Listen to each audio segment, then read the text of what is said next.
मध्य प्रदेश के किसानों की आय, मुआवजा, एमएसपी पर फसल खरीदने के अलावा डिफाल्टर होने सहित महंगी बिजली के मुद्दे पर कमलनाथ ने सवाल उठाए तो शिवराज ने कहा कि जिसकी भावना जैसी वो वैसी बातें करता है। उधर स्वास्थ्य मंत्री प्रभुराम चौधरी लगातार अपने महकमे में तबादले करते रह रहे हैं, जिसके विरोध में एनएसयूआई ने उनके बंगले के बाहर उनका नाम बदलकर बिकाऊलाल चौधरी कर दिया। इसके अलावा तबादलों के लिए जो रेट तय किए गए उसकी एक लिस्ट भी चस्पा की है। उधर एबीवीपी ने समलैंगिक विवाह का विरोध करते हुए प्रदर्शन किया है और इसे भारतीय संस्कृति के विरुद्ध बताया है। इसके अलावा दिग्विजय सिंह पर तंज कसते हुए नरोत्तम मिश्रा ने कहा कि वर्ग विशेष के वोट लेने के लिए अक्सर वो ऐसे बयान देते हैं। चालू वित्तीय वर्ष में मध्य प्रदेश के 34 लाख किसान डिफाल्टर हो गए। बेमौसम बारिश का मुआवजा भी नहीं मिला और न ही महंगी बिजली और एमएसपी पर फसल खरीदने के संबंध में कोई निर्णय हुआ, जिसके विरोध में कमलनाथ ने कहा कि शिवराज को किसानों की हाय लगी। उधर शिवराज ने जवाब देते हुए कहा कि हर फसल का रकबा और उत्पादन 3 से 4 गुना बढ़ा है और कुछ मामलों में 7 गुना तक उत्पादन बढ़ा है। इसके बाद भी यदि कमलनाथ इसे बयान दे रहे तो ये उनकी भावना है। तो आपने प्रधानमंत्री को भी अपने झूठ में शामिल कर लिया। किसानों का कर्ज माफ बंद कर दिया। आपने किसानों का एमएसपी पर मिलते वाला बोनस बंद कर दिया। आपने 34 लाख किसानों को डिफॉल्टर बना दिया। आपने किसानों को बिजली महंगी कर दी। आपने किसानों को ओलावृष्टि का मुआवजा नहीं दिया।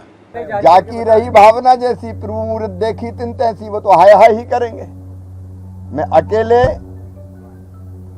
रीवा का उदाहरण दे रहा हूं। गेहूं का उत्पादन 4.5 गुना हो गया, जाके देख लें।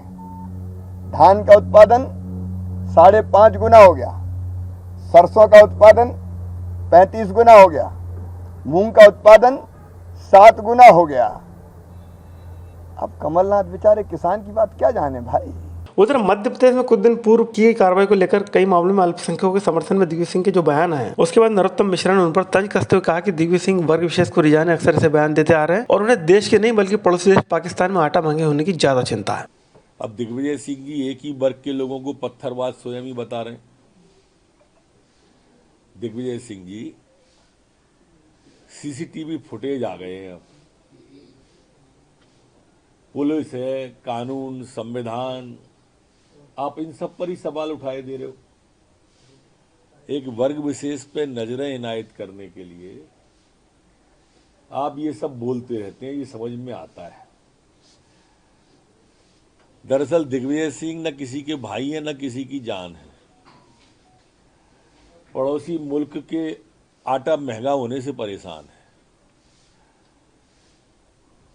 इनकी मनस्थिति पाकिस्तान में जो त्राहिमाम हो रहा है ना, उससे समझ में आती है और उसी से इनकी पीड़ा समझ में आती है कि ये कितने ज्यादा पीड़ित होकर इस तरह के बयान दे रहे हैं। एनएसयूआई ने मंगलवार को प्रदर्शन कर स्वास्थ्य मंत्री प्रभुराम चौधरी के विभाग में चल रहे तबादलों के खेल पर निशाना साधा। कार्यकर्ताओं ने चौधरी की नेम प्लेट पर नया पैम्पलेट चस्पा किया और इस पर लिखा था बिकाऊलाल चौधरी। साथ ही कार्यकर्ताओं ने रेट लिस्ट भी लगा दी। एनएसयूआई ने आरोप लगाया कि कोरोना बढ़ रहा है और स्वास्थ्य सेवाएं बेहतर करने की बजाय मंत्री माल कमाने और ट्रांसफर करने में लगे हुए हैं। जिस तरीके से मध्य प्रदेश में कोरोना फैल रहा है, उस हिसाब से मध्य प्रदेश की जो अस्पतालों की व्यवस्था होना चाहिए वो व्यवस्था नहीं है। तबादले का उद्योग चला रहे, तबादले का कारखाना चला रहे, लगातार विभाग में तबादले कर रहे हैं और एक तबादला नहीं, ढेरों तबादले एक साथ कर रहे हैं। हर महीने में 3 से 4 बार तबादलों की लिस्ट जारी होती है और यही नहीं, वो अपने बंगले पर लाखों रुपए का लेन देन कर यह तबादला करते हैं, जिसके कि कई संविदा कर्मचारियों ने हमसे शिकायत की थी, जिसको लेकर आज हमने उनके बंगले का नाम हटाकर हमने वहां पर डॉक्टर बिकाऊलाल चौधरी। अखिल भारतीय विद्यार्थी परिषद ने मंगलवार को समलैंगिक विवाह के विरोध में प्रदर्शन किया। इस दौरान एबीवीपी कार्यकर्ताओं ने कहा कि भारतीय संस्कृति में इस तरह के विवाह मान्य नहीं है। ऐसे में यदि कोर्ट में मामला गया है तो वहां भी वर्ग विशेष, जाति, धर्म और संप्रदाय के लोगों के साथ में बात होना चाहिए। उसके बाद ही कोई फैसला आए तो ज्यादा बेहतर होगा।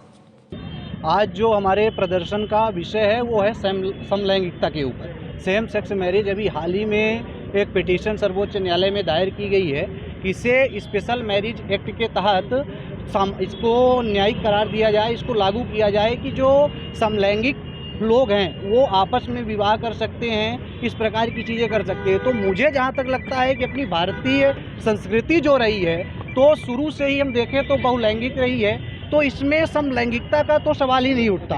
ठीक है, सर्वोच्च न्यायालय में जो पिटीशन दायर की गई है, तो मेरा मांग ये है, विद्यार्थी परिषद के माध्यम से हम ये मांग करना चाहते हैं कि इस पे सबसे पहले जो अन्य विचार परिवार के लोग हैं, अन्य वर्ग के लोग हैं, इसको ग्राउंड लेवल तक जाके इस पे रिसर्च करनी चाहिए, सबकी राय लेनी चाहिए, और जो नियम बनाने का काम है वो संसद के पास है, तो उस पर भी इसको भेजना चाहिए, वहाँ से भी विचार लेने चाहिए, और इसके बाद किसी भी न्याय की ओर अपने को बढ़ना चाहिए। हमारी ये मांग है।